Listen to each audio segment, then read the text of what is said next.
ஆவியானவரே, உம்மை நாங்கள் வரவேற்கிறோம் அப்பா. புதிய நாளுக்காய் உமக்கு நாங்கள் நன்றி செலுத்துகிறோம்.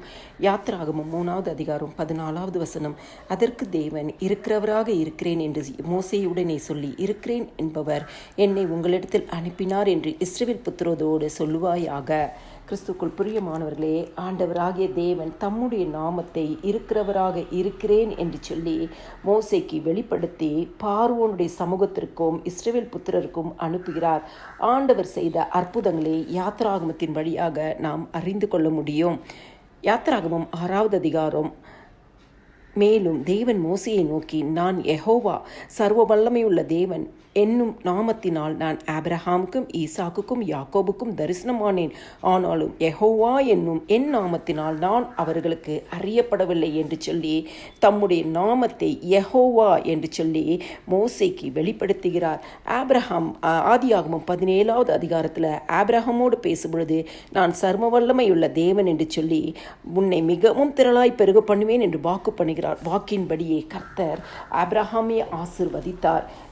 எபிரேயர் 13வது அதிகாரம் 8வது வசனம் சொல்லுகிறது, ஆண்டவராகிய இயேசு கிறிஸ்து நேற்றும் இன்றும் என்றும் மாறாத தேவனாயிருக்கிறார். அவர் மாறாதவராயிருக்கிறார். வெளிப்படுத்துகிற விசேஷம் 1:8 சொல்கிறது, இருக்கிறவரும் இருந்தவரும் வருகிறவருமாகிய சர்வ வல்லமை உள்ள கர்த்தர், நான் அல்பாவும் ஒமேகாவும் ஆதியும் அந்தமுமாய் இருக்கிறேன் என்று திருவுளம் பற்றியிருக்கிறார்.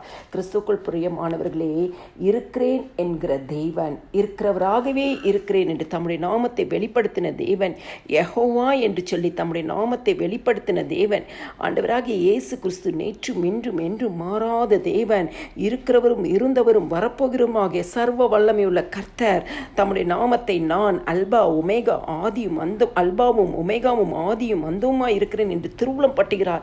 தேவன் தம்முடைய நாமத்தை தேவனுடைய வாயினாலே வெளிப்படுத்துகிறார். அந்த நாமத்தை சொல்லி துதிக்கும் பொழுது ஆண்டவராகிய இயேசு கிறிஸ்து இந்த நாளிலும் நீங்கள் என்ன காரியத்திற்காக ஜெபிக்கிறீர்களோ ஜெபத்திற்கு நிச்சயமாகவே பதில் தருவார். ஒரு மோசையோடு இருந்த தேவன் அற்புதங்களை செய்தது போல இந்த நாளிலும் உங்கள் வாழ்க்கையில் அற்புதங்களை செய்வார். இயற்கைக்கு அப்பாற்பட்ட அதிசயங்களையும் அற்புதங்களையும் உங்கள் கண்கள் காணும்படியாய் செய்வார். கிறிஸ்துக்குள் பிரியமானவர்களே, அவர் ஆண்டவருடைய நாமத்தை சொல்லி சொல்லி துதித்து ஜெபியுங்கள். கர்த்தர் உங்களை ஆசீர்வதிப்பாராக. எல்லா துதிகன மகிமையுமே ஆண்டவராக இயேசு கிறிஸ்து ஒருவருக்கே செலுத்துகிறேன். ஆமேன்.